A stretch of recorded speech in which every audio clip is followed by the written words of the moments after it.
नमस्कार, news India में आप सबका स्वागत है। मैं हूं आपके साथ प्रीति सिंह। उत्तर प्रदेश में अगले साल शुरुआत में होने वाले विधानसभा चुनाव के लिए भारतीय जनता पार्टी अभी से सक्रिय होती हुई दिखाई दे रही है। बीजेपी साल 2017 के चुनाव में जिस समीकरण के दम पर 15 साल सियासी वनवास को खत्म करके सत्ता में लौटी थी, वो पिछले 4.25 साल में बिखर सा गया है। ऐसे में प्रधानमंत्री नरेंद्र मोदी और केंद्रीय गृह मंत्री अमित शाह सहित केंद्रीय नेतृत्व द्वारा उसे पुराने फॉर्मूले को फिर से जमीन पर उतारने के लिए लगातार अब सक्रिय होते हुए दिखाई दे रहे हैं। तो वहीं पर यूपी के सियासी दौर को बचाए रखने के लिए बीजेपी यहां पर बैक टू बैक लगातार बैठकें करती हुई नजर आ रही है पिछले 25 दिनों से। साथ ही आपको बता दें, बीजेपी के केंद्रीय नेताओं की टीम और आरएसएस की रिपोर्ट के बाद में पार्टी का शीर्ष नेतृत्व ज्यादा सक्रिय होता हुआ नजर आ रहा है। अपना दल की नेता सांसद अनुप्रिया पटेल और निषाद पार्टी के प्रमुख संजय निषाद ने गुरुवार को केंद्रीय गृह मंत्री अमित शाह से मुलाकात करी है। दोनों नेताओं के ऐसे समय में अमित शाह से मुलाकात की है जब सूबे में सियासी तपिश काफी गर्म है। इसके चलते मुलाकात काफी अहम भी मानी जा रही है। तो वहीं पर यूपी बीजेपी में चल रही तमाम सियासी हलचलों के बीच में उत्तर प्रदेश के मुख्यमंत्री योगी आदित्यनाथ शुक्रवार को प्रधानमंत्री नरेंद्र मोदी से मिलने के लिए दिल्ली पहुंचे। दोनों नेताओं की मुलाकात लगभग 1.5 घंटे तक चली है। इसके बाद में योगी ने बीजेपी अध्यक्ष जेपी नड्डा से भी मुलाकात करी है और माना तो ये जा रहा है कि शीर्ष नेतृत्व से योगी की साल 2022 के रोड मैप और कैबिनेट विस्तार को लेकर इस दौरान महत्वपूर्ण बैठक में चर्चा की गई है।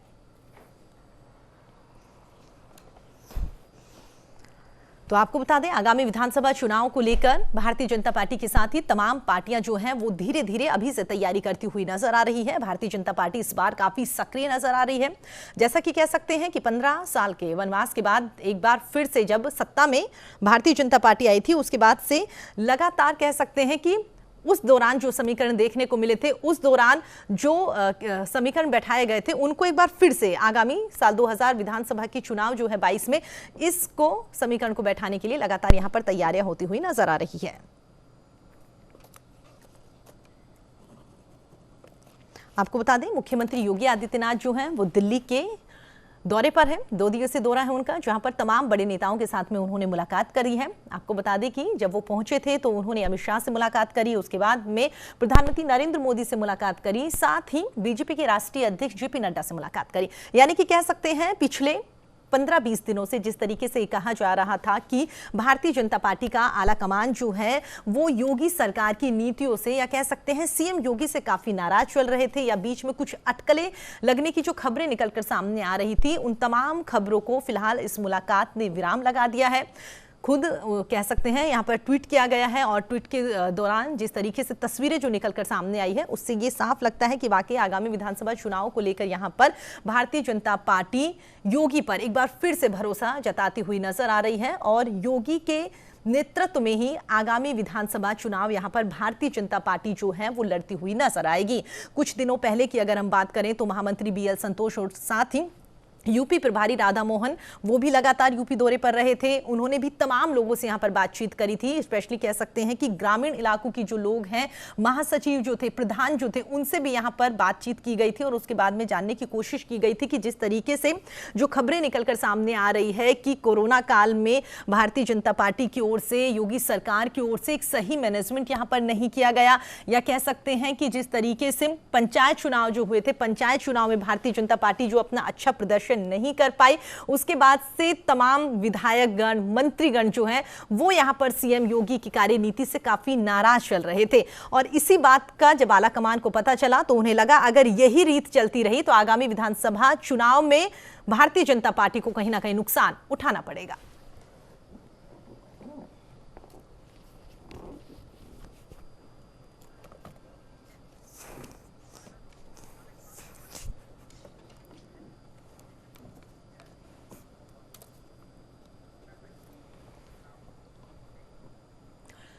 तो देखा किस तरीके से कह सकते हैं कि आगामी विधानसभा चुनाव को लेकर तमाम पार्टियां तैयारी करती हुई नजर आ रही है और भारतीय जनता पार्टी जो है वो काफी सक्रिय होती हुई नजर आ रही है। और हो भी क्यों ना, क्योंकि जिस तरीके से पिछली बार के अगर चुनाव की बात करें तो वाकई जितना प्रचंड बहुमत भारतीय जनता पार्टी को मिला था, तो उसी समीकरण के आधार पर आगामी विधानसभा चुनाव को साधने की कोशिश यहां पर भारतीय जनता पार्टी करती हुई नजर आ रही है।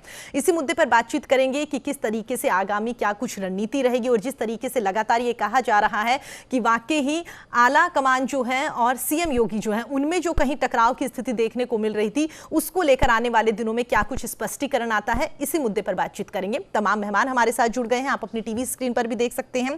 कांग्रेस प्रवक्ता आस्था तिवारी जी हमारे साथ जुड़ गई हैं। आस्था तिवारी जी, बहुत बहुत स्वागत है आपका। साथ ही हम आपको बता दें, सपा प्रवक्ता शौकत अली जी हमारे साथ जुड़ गए हैं। शौकत अली जी, आपका भी बहुत बहुत स्वागत है। साथ ही हम आपको बता दें, वरिष्ठ पत्रकार शेखर आनंद त्रिवेदी जी हमारे साथ जुड़ गए हैं। शेखर जी, आपका भी बहुत बहुत स्वागत है।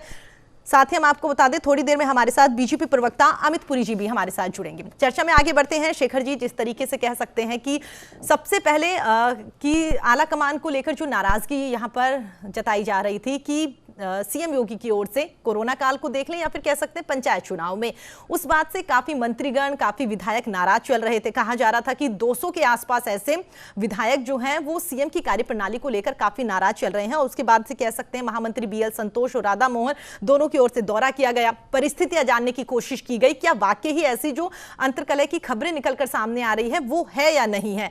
और कह सकते हैं उसके बाद में अब आज खुद सीएम जो है वो 2 दिवसीय दौरे पर गए हुए हैं। तो कुल मिलाकर कह सकते हैं कि ये राष्ट्रीय जो समीकरण यहां पर बनते हुए नजर आ रहे हैं आगामी विधानसभा चुनाव को लेकर, आपके परिप्रेक्ष्य की बात करें तो आप इसे कैसे देखते हैं?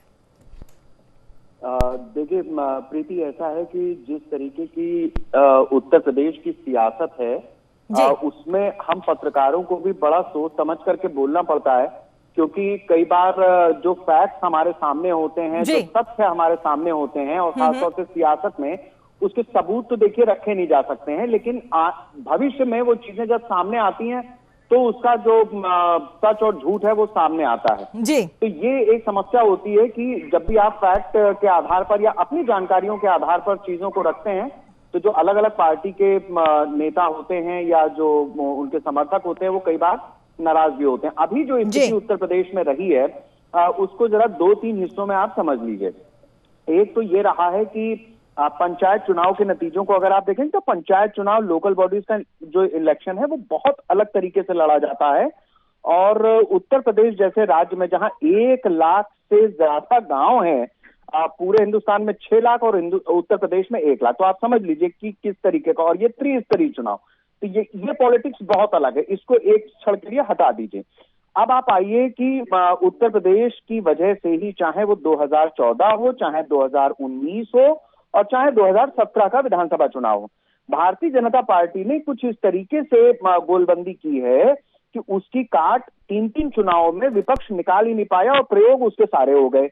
मतलब कांग्रेस और समाजवादी पार्टी भी साथ में आ गए, फिर बसपा, कांग्रेस और सपा भी साथ में आ गए। अब किया जाए तो क्या किया जाए, ये स्थिति सबसे बड़ी समस्या बनी थी। तो एक स्थिति ये होती है कि आप कुछ ऐसा करें जिसमें बीजेपी के भीतर ही एक ऐसा असंतोष सामने आए जिसके चलते दिक्कत में फंस जाए भारतीय जनता पार्टी। और देखिए, पॉलिटिकल जो सिस्टम है उसमें परसेप्शन बहुत बड़ी भूमिका निभाता है, यानी माहौल क्या है। जितना बड़ा भारतीय जनता पार्टी का शामियाना हो गया है, जिस तरीके का उसका कदकाठी हो गई है, जितने कद्दावर नेता और उनकी लोकप्रियता या उनको लेकर के जो बातें चल रही हैं, उसमें उत्तर प्रदेश के जरिए दिल्ली और उत्तर प्रदेश को लड़ाने की एक साजिश रची गई।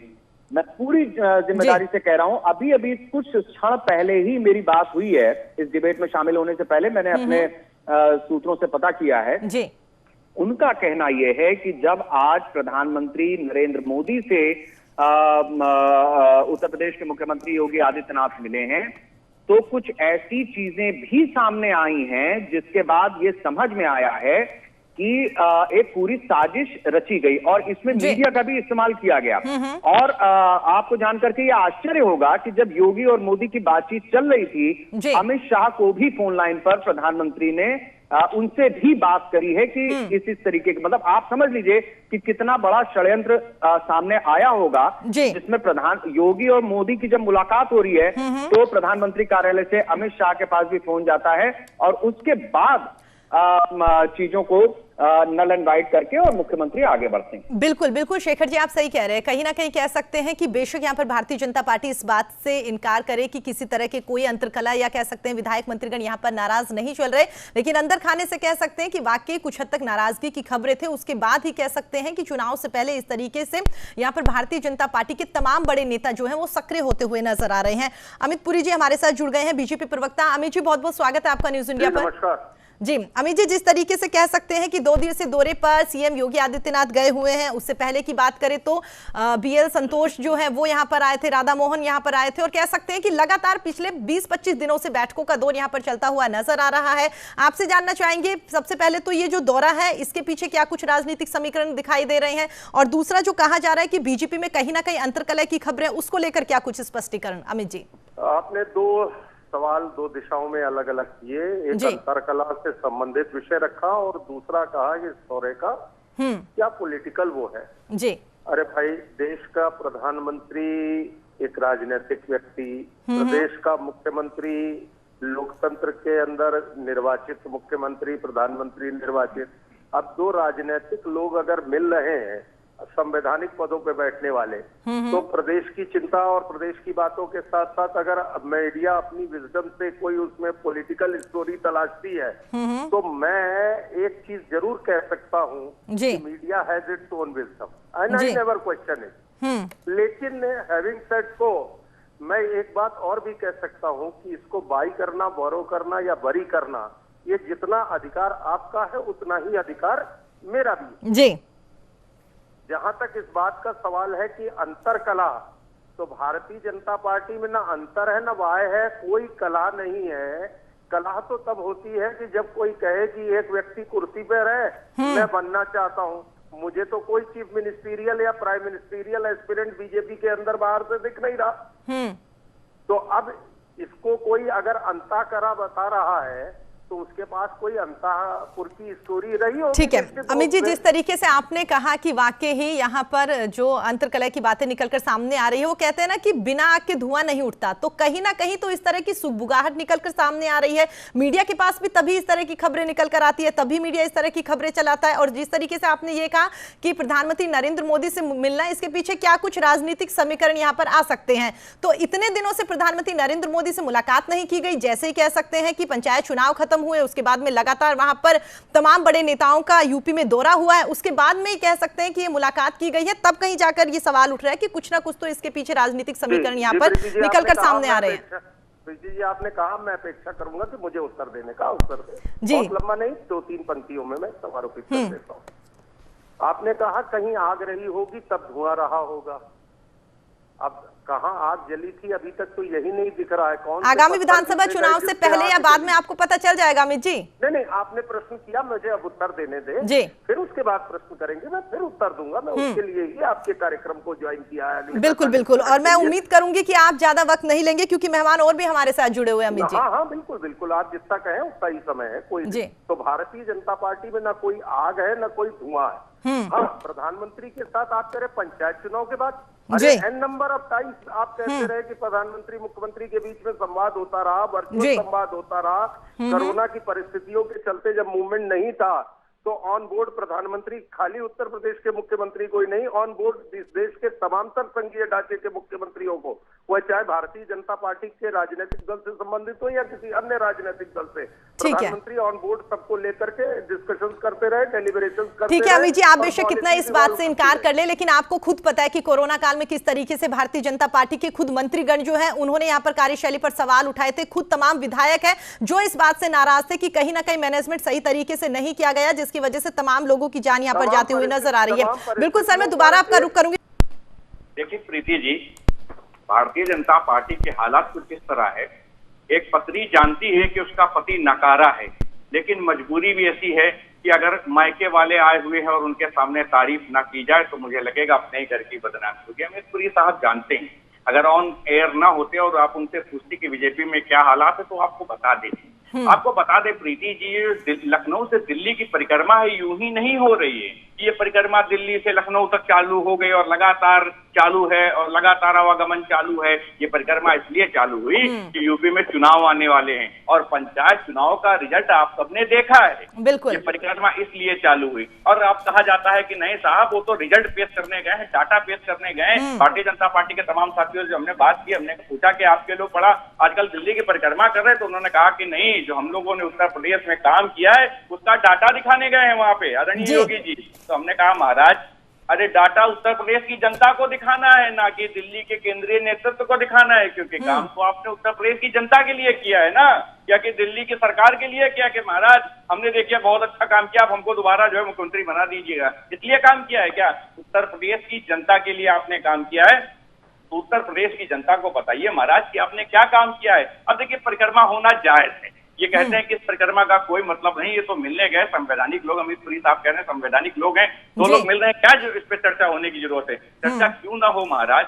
आज उत्तर प्रदेश के जो हालात हैं उनको देखे बगैर, उन पे समाधान निकालने बगैर आप एक समाधान को वेट करने जा रहे हैं। अरे महाराज, उत्तर प्रदेश के हालातों का को समाधान निकालिए, अपनी कुर्सी बचाने का समाधान मत निकालिए कि अपनी कुर्सी कैसे बची रहे, हम कुर्सी पे कैसे आश्रित रहें, इसका समाधान निकालने आप दिल्ली जा रहे हैं। शौकत अली जी, आपको लगता है जिस तरीके से आपने कहा कि पंचायत चुनाव की अगर हम बात कर लें तो इससे इनकार नहीं कर सकते कि वाकई पंचायत चुनाव में सपा को लोगों ने काफी पसंद किया है। ग्रामीण इलाकों की बात करें तो वहां पर जिस तरीके से परिणाम निकलकर सामने आए, तो कह सकते हैं कि वाकई साल 2022 के विधानसभा चुनाव का सेमीफाइनल मान सकते हैं पंचायत चुनाव को। बिल्कुल प्रीति जी, इस बात को मान सकते हैं। अक्सर ये हुआ है, सभी राजनीतिक दलों में ये चीज रही है प्रीति जी, जब भी कोई छोटा चुनाव हुआ तो बड़े बड़े राजनीतिक विशेषज्ञों ने इस चीज का आंकड़ा निकाला है और तमाम ऐसा पूर्व चुनाव में होता रहा है कि जब जनता कहीं ना कहीं उत्तर प्रदेश के किसी भी राजनीतिक दल की, चाहे उसमें स्वयं हम क्यों ना हो, हमारे भी काम से यदि उत्तर प्रदेश की जनता खुश नहीं होगी तो वो छोटे चुनाव में अपनी नाराजगी व्यक्त करती है कि हम आपके कामों से खुश नहीं है। और ये भारतीय जनता पार्टी की गलत नीतियों से उत्तर प्रदेश की जनता खुश नहीं है। ये परिणाम पंचायत चुनाव में देखने को मिला। अगर स्वयं मैं कहना चाहता हूँ कि अगर स्वयं भारतीय जनता पार्टी काम कर रहे होते, सरकारें काम कर रहे होते, केंद्र सरकार हो, राज्य सरकार हो, ये लोग काम कर रहे होते, तो जो पंचायत चुनाव का परिणाम है प्रीति जी, इतना खराब नहीं होता। पंचायत चुनाव में यह आलम था कि पूरा सुपड़ा साफ हो गया है। बिल्कुल शौकत जी, ये तो देखने वाली बात होगी कि वाकई साल 2022 के विधानसभा चुनाव के परिणाम आएंगे, उसके बाद इस मुद्दे पर चर्चा कर सकते हैं कि वाकई जिस तरीके से सेमीफाइनल यहां पर सपा पार्टी पंचायत चुनाव के रिजल्ट को मान रही है, वो वाकई कितना रिजल्ट आने के बाद में सही साबित होता हुआ नजर आ रहा है।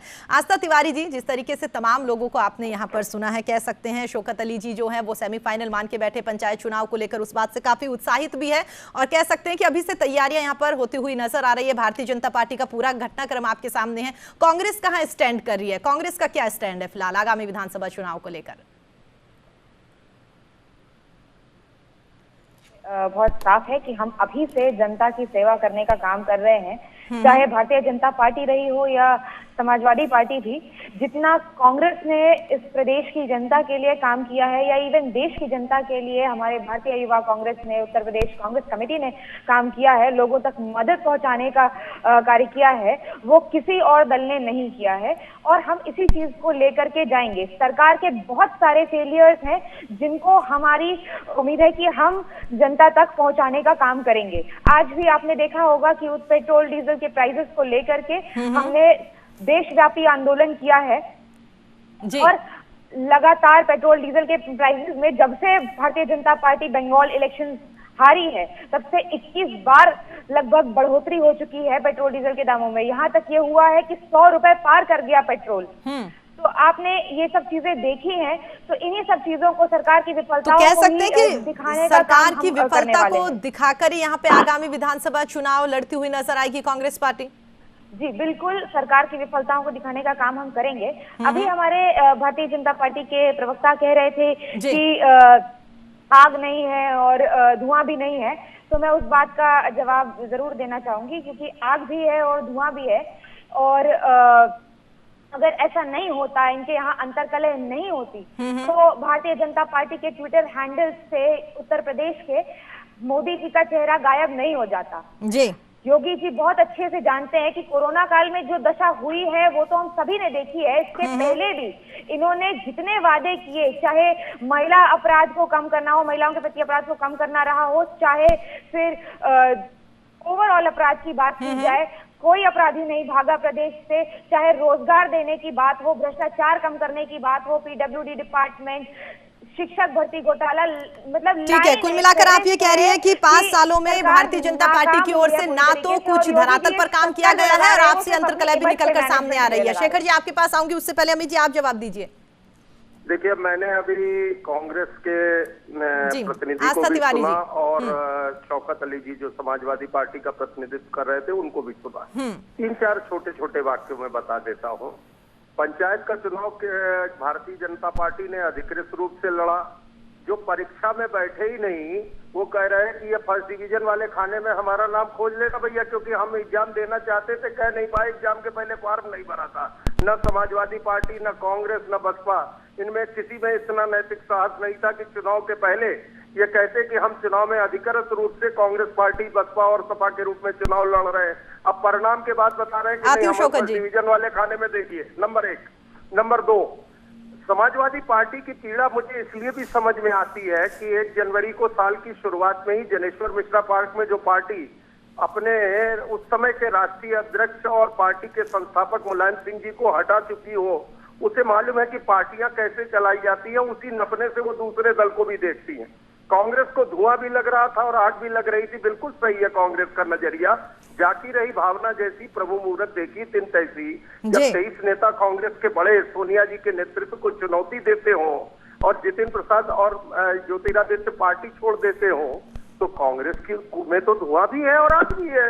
दिख रहा है साहब। अभी ये धन्यवाद है कांग्रेस के नेता का कि उन्होंने धुआं और आग स्वीकार कर लिया, क्योंकि जिसकी जैसी पार्टी की स्थिति होती है वो दूसरे को वैसे ही देखना पसंद करता है। ठीक है, जल्दी से शौकत जी आप पहले जवाब दीजिएगा, उसके बाद आस्था जी आपके पास आऊंगी, फिर शेखर जी आपके पास आती हूँ। जल्दी जी जवाब दीजिएगा। देखिए, अमित पुरी साहब कह रहे हैं कि समाजवादी पार्टी ने कोई अधिकृत प्रत्याशी नहीं घोषित किया। शायद अमित पुरी साहब को जानकारी न, तमाम उत्तर प्रदेश के जिलों में अधिकृत प्रत्याशी, कोई अधिकृत ऐसा नहीं था कि नॉन अधिकृत चुनाव लड़ाया गया और अधिकृत नहीं था तो समाजवादी पार्टी के लोग प्रचार क्यों करते थे? आपको किस बात की चिंता है? अरे पूरी पार्टी ने कहीं अपने अधिकृत प्लेटफॉर्म पे पार्लियामेंट्री बोर्ड से डिसीजन लेकर कहा हो तो बता दीजिए। बाकायदा लिस्ट के साथ, प्रूफ के साथ आपको दिखा देंगे। यार झूठ का भ्रम भारतीय जनता पार्टी हमको क्या दिखा देंगे? उत्तर प्रदेश की जनता के उत्तर प्रदेश की जनता ने देखा है। ठीक है अमित जी सुन लीजिए। चुनाव लड़ रहे हैं। अमित जी आप एक एक करके बात करिएगा, क्योंकि जब आप बात कर रहे थे उन लोगों ने तमाम शांति से आपकी बातें सुनी है। देश की जनता ने तमाम जिला पंचायत और पीडीसी सदस्य प्रधानों को जिताया और जो समाजवादी समर्थित थे उनको जिताने का काम किया। मुझे इस बात से संतुष्टि। अगर मैं कहता हूँ कि भारतीय जनता पार्टी के पास जरा भी नैतिकता हो तो दावे के साथ कहे कि मैंने इतने जिला पंचायत दिए थे और इतने जीत कराए, उनकी भी लिस्ट भी प्रकाशित करने का काम करे। सत्यता ये है कि जब जीते होंगे तब ना आप लिस्ट प्रकाशित करेंगे। अवामी को तो कोई चीज है नहीं आपके पास। बिल्कुल, कुल मिलाकर शौकत जी कह सकते हैं कि अभी बेशक कितनी ही बयानबाजियां चल रही या अभी कितने भी कयास लगा ले, अभी काफी वक्त बचा हुआ है। अभी बहुत सारे ऐसे मोड़ देखने को मिलेंगे जब भारतीय जनता पार्टी के भी हो सकता है बहुत सारे नेता सपा पार्टी में शामिल हो जाए या किसी दूसरे दल में या किसी दूसरे पार्टी के नेता जो है वो भारतीय जनता पार्टी में शामिल हो जाए। तो कह सकते हैं कि अभी कुछ भी कहना वाकई जल्दबाजी होगी। सवाल पूछा है उससे पहले मैं शेखर जी के लिए एक बात कहना चाहूंगी। अभी हमारे प्रदेश में हो या फिर देश में हो, जब से भारतीय जनता पार्टी की सरकार है तब से बहुत सारे ऐसे पत्रकारों के अगेंस्ट अत्याचार के उदाहरण हमने देखे, जहां पर जिन्होंने सरकार से सवाल पूछा और उनके खिलाफ कार्रवाई हुई। मुझे लगता है कि शेखर जी का नाम इस तरह के लोगों में बिल्कुल भी शामिल नहीं किया जाएगा, क्योंकि अगर वो सरकार से सवाल करने का काम करते तो आज सरकार जवाब देने को मजबूर होती, ना कि सरकार का समर्थन करने का काम उन्हें करना चाहिए। इसके अलावा जो आप सवाल पूछ रही हैं कि जितिन प्रसाद जी या ज्योतिरादित्य सिंधिया जी जिस तरीके से भाजपा में शामिल हो गए, तो मेरा यही मानना है कि दूसरी पार्टी में जाता सिर्फ वही व्यक्ति है जो कि अपनी पार्टी से प्रेम नहीं करता या फिर अपनी पार्टी की आइडियोलॉजी में यकीन नहीं करता। ये लोग सिर्फ अपना इलेक्शन हार चुके हैं, इनका खुद का स्टेटस यही है कि इनके पास कोई बहुत ज्यादा जनाधार नहीं है और ये जानते हैं कि अभी भारतीय जनता पार्टी सत्ता में है। इसके कारण सत्ता की मलाई को चाटने के लिए ये लोग दूसरे दलों को ज्वाइन कर रहे हैं। बस इनका एक मकसद है कि किस तरह से अपना फायदा होता रहे। इन्हें ऐसा तो बिल्कुल भी नहीं रहा कि इन्हें कांग्रेस पार्टी में रहते हुए काम करने का मौका नहीं मिला, क्योंकि अगर काम करने का मौका नहीं मिला होता तो इन्हें नेता क्यों बनने दिया जाता, क्यों उनके हाथ में नेतृत्व दिया जाता, क्यों उन्हें मंत्री बनाया जाता। इन्हें भरपूर मौका मिला काम करने का, मगर आज जब ये जाते हैं कहते हैं कि काम करने का मौका नहीं मिल रहा है, तो ये सब झूठी बातें हैं। और ये सब लोग बस ठीक है, आप ये कहना चाहते हैं कि तमाम बड़े नेता जो है वो दूसरी पार्टियों में शामिल होते हैं, तो कहीं ना कहीं उनका पर्सनल स्वार्थ जो है वो यहाँ पर झलकता है, जिसकी वजह से ये लोग यहाँ पर ठीक है दूसरी पार्टी में शामिल हो जाते हैं। ठीक है शेखर जी। देखिए, ऐसा है कि पिछले कुछ समय से एक ऐसा कल्चर डेवलप हुआ है हिंदुस्तान में, चाहे वो सियासत हो चाहे कोई और चीज हो, कि पत्थर फेंको और निकल लो। तो आस्था जी ने जो चीजें अभी कही हैं, तो मैं उसको उसी स्पिरिट में लेता हूं कि उन्होंने एक पत्थर मेरी तरफ उछाल दिया, मैं अपनी सफाई देता रहूं। उन्होंने अपनी बात रख दी। हकीकत ऐसी नहीं है। हम पत्रकार हैं और हमें हर सरकार में अलग अलग समय पर अलग अलग तरीके की समस्याओं से जूझना पड़ा है, इसमें कहीं कोई दो राय नहीं है। तो इसलिए जिस तरीके की स्थिति इस समय बनी है, आप सरकार से तो एक भी सवाल करते नजर नहीं आए ना, मैं उसी के आधार पर बात कर रही हूँ। आप एक चीज बताइए कि आप चर्चा किस विषय पे हो रही है? सरकार के किसी बिंदु पे हो रही है या सरकार बीजेपी में अंतर्कल है, किस पे इस चीज पे चर्चा हो रही है? तो सवाल इस बात का है कि जिस चीज पे चर्चा हो रही है मैं उस चीज के तथ्य रखूंगा। आपको खराब लग रहा है या आपको कोई समस्या है, उसके ऊपर अलग से आप मेरा नंबर लेकर के मुझसे बात कर लीजिए। जहां मैं काम करता हूं या जो मेरे लेख हैं उनको आप देख लीजिए। कोई व्यक्तिगत समस्या नहीं है। हाँ, मैं वही कह रहा हूँ। तो हाँ, मुझे तुम ये पत्थर मत उछालिए। मेरा आपसे निवेदन ये, हम पत्रकार हैं और हम नारद हैं। हम नारायण नारायण करते हुए आपके दरवाजे भी आएंगे, उनके घर दरवाजे भी जाएंगे और बताएंगे कि साहब बीजेपी में ये चल रहा है, और कांग्रेस के पास आएंगे तो ये बताएंगे कि देखिए आपकी पार्टी में ये चल रहा है। आप हमारी बात को तवज्जो दे तो ठीक है, नहीं देंगे तो हमारा तो काम यही है, हमारा तो काम ही यही है। तो ये आप एक चीज निकाल। दूसरा, अब आइए बीजेपी पे। होता क्या है प्रीति, इस बात को समझिए, सिस्टम क्या है।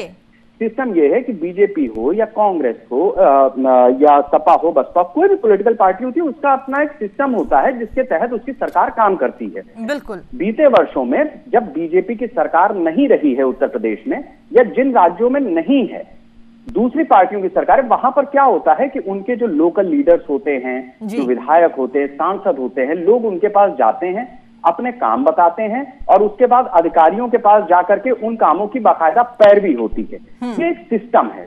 बीजेपी ने जिस तरीके से कल्चर डेवलप किया, उसमें इन्होंने ये कहा कि हम एक सिस्टम ही ऐसा डेवलप कर रहे हैं कि आपको कहीं जाने की जरूरत नहीं है, आप अपना जो काम है उसको ऑनलाइन कीजिए, या आप किसी को घूस मत दीजिए, वगैरह वगैरह, इस तरीके की बातें की। देना जहां तक पड़ता है, अमित पुरी जी भी इस बात को जानते हैं और बाकी पार्टियों के लोग भी जानते हैं कि जो एडमिनिस्ट्रेशन, जो बाबू बैठा काम कर रहा है, दरअसल माल उसको चाहिए। अमित पुरी जी के पास मैं जाऊं या आस्था तिवारी जी की सरकारों में इनके पास जाऊं और कहूं कि मुझे मान लो ये ठेका चाहिए, मैं ठेकेदार हूं और मैं कहूं कि मुझे ये ठेका चाहिए, तो ये कहेंगे अच्छा ठीक है। अमित पुरी जी कहेंगे भाई आप जेम्स के थ्रू टेंडर डालिए और उसमें अपना रजिस्ट्रेशन कराइए। आस्था तिवारी जी कहेंगी कि भाई ठीक है, मैं बात करती हूँ, मैं आला कमान तक जाऊंगी, आप हमारे इतने अच्छे परिचित हैं, हम ये करेंगे। शौकत अली जी भी समाजवादी पार्टी से ताल्लुक रखते हैं, वो भी कहेंगे कि नहीं, मैं अखिलेश जी तक आपकी समस्या पहुंचाऊंगा, चलिए मैं आपको मिलवाता हूं। तो ये अलग अलग तरीके के सिस्टम हैं, इस बात को समझिए। इसमें अब कौन सी पार्टी किस कब सरकार में आएगी और वो कैसे काम करेगी, ये उसकी अपनी रीति नीति है, इससे पत्रकारों क्या लेना देना। जहां तक रही बात सवाल की, तो मैं इस बात को पूरे जिम्मेदारी के साथ कहता हूं कि भ्रष्टाचार का जहां तक सवाल है, तो इसमें उत्तर प्रदेश में भी कई जगह ऐसी हैं जहां पर पैसे का लेन देन बाबू कर रहे हैं। मैं ऊपर के अधिकारियों को अगर ना भी गिनूं इस पूरे परिप्रेक्ष्य में, तो भी नीचे के स्तर पर बेईमानी है। इस बात को बीजेपी नहीं रोक पाई। शेखर जी, आप लापरवाही किसकी मानेंगे इसमें? लापरवाही देखिए दो स्तरों पे होती है। आपके संपादक ने या हमारे संपादक ने अगर हमसे कोई बात कही और नीचे बैठ करके मैं किसी स्क्रिप्ट को लिख रहा हूं, उसमें मैं शब्दों से खेल जाऊं, तो इसके लिए दोषी संपादक इसलिए नहीं होगा क्योंकि अगर 6 बजे का बुलेटिन है और 5:30 बजे ये विषय तय हुआ है, तो मुझे 20 मिनट के अंदर वो पैकेज तैयार करके ऑन एयर करना है। तो कई बार ऐसी स्थितियां होती हैं जिसमें वर्क प्रेशर इस तरीके का होता है कि अगर नीचे से कहीं कुछ गड़बड़ हो गई तो वो ऑन एयर होने पर ही पता चलेगा। तो इसी तरीके से भारतीय जनता पार्टी की सरकार में जो ऑन एयर हो रहा लेकिन है, शेखर जी, ये समस्या सामने आ रही लेकिन है। हम दोबारा तो सोच सकते हैं ना कि दोबारा ये गलती ना हो, उसके लिए तो हम एडमिट कर सकते हैं ना उन चीजों को, या फिर उसे भी नजरअंदाज कर दें। हियर द पॉइंट लाइज, दोबारा गलती ना हो, इसीलिए पिछले 20 दिनों से ये उत्तर प्रदेश और केंद्र के बीच में जो आज योगी की मुलाकात है, इसकी प्रक्रिया चल रही। यही बिंदु है जो आपकी चर्चा का विषय भी है और आप चर्चा के आखिर आते आते इस जगह पे पहुंची। ठीक है प्रीति, ठीक है, बिल्कुल। अमित जी, आखिरी कमेंट दीजिए। देखिए, मुझे 2 बातें इस सेक्शन में ऐड करनी थी। मैं भी सुन रहा था कांग्रेस के मित्र को, और उन्होंने जिस तरीके से शेखर जी पे टिप्पणियां की वो उनका व्यक्तिगत विषय है, लेकिन मैं एक जनरल बात ड्रॉ कर रहा हूँ। कांग्रेस को इमरजेंसी की मानसिकता से बाहर आने में 2021 में भी 1975 याद आ जाता है, और आज भी अभिव्यक्ति की आजादी के ऊपर पहरा बैठाने की कांग्रेस की मानसिकता कहीं गई नहीं है। वो इमरजेंसी के दिन, वो दुर्भाग्य से ये जून का महीना भी चल रहा है, वो 25-26 जून था जब इस देश ने पहली बार आपातकाल देखा था, और आज हम 10-11 जून के आसपास जब चर्चा कर रहे हैं तो कांग्रेस की वो मानसिकता नहीं गई। आपातकाल देख रहे हैं ना, वो तो चलिए घोषित आपातकाल था। क्या कह रही है? मैं ये चीज कह रही हूँ कि वो तो चलिए घोषित आपातकाल था, मगर आज के समय में तो हम लोग अघोषित आपातकाल देख रहे हैं, जहाँ कौन सा अघोषित आपातकाल है? आप जो भी सवाल उठाता है उसे जेल में डाल दिया जाता है। प्रीति जी, आपकी आयु जितनी भी रही हो, मैं चूंकि इस समय टेलीफोन के थ्रू ही जुड़ा हूँ, लेकिन आपको बता दूं, स्मरण करके अपने बुजुर्गों से पूछ लीजिएगा, आज इस देश में चर्चा हो रही है टेलीविजन पे कि सरकार की मुखालफत की।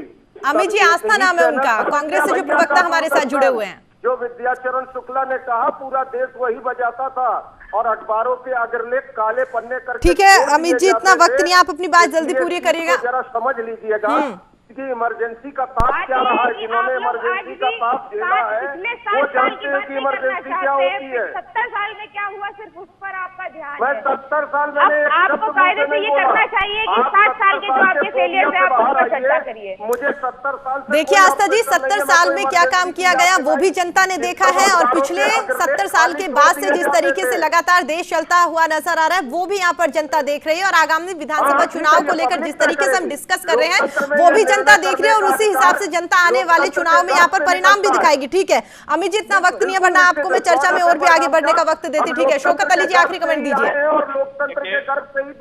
ठीक है अमित जी, ठीक है। प्रीति जी, भारतीय जनता पार्टी देश की पहली ऐसी पार्टी जो घास लगाती है और उत्तर प्रदेश की जनता से कहती है ये घास बड़ी हो जाएगी और वृक्ष के रूप में आपको ऑक्सीजन और छांव देने का काम करेगी। इतने ख्याली फुलाव, इतने दूरदर्शी सपने मुझे लगता है देश में आज तक किसी ने नहीं दिखाया होगा जितना भारतीय जनता पार्टी दिखा रही, और उसी वजह से आज उत्तर प्रदेश एकदम कगार पे आके खड़ा हो गया। किसी मामले में ले लीजिए उत्तर प्रदेश, चाहे महंगाई की बात कर लीजिए, अपराध की बात कर लीजिए, विकास एकदम जमीन पे आ गया है। उसके बावजूद भी कहा जाता है कि हमने अभी घास लगाई है और ये जब बड़ी हो जाएगी तो बड़े वृक्ष के रूप में आपको छांव देने का काम करती है। महाराज इतना भारतीय जनता पार्टी कर सकती है, पूरे देश को छल के रख दिया है, पूरे देश को गुमराह कर दिया। उसमें मोदी और योगी का कहा जाता है सब कुछ चल रहा है। हे प्रभु, अब तो चश्मा उतारिए और देखिए कि उत्तर प्रदेश तभी मुलायम सिंह जी ने टीका लगवा लिया। भैया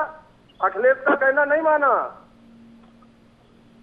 इनसे जब भी पूछा जाएगा तो ये दिशा से भटकाने का काम करते हैं।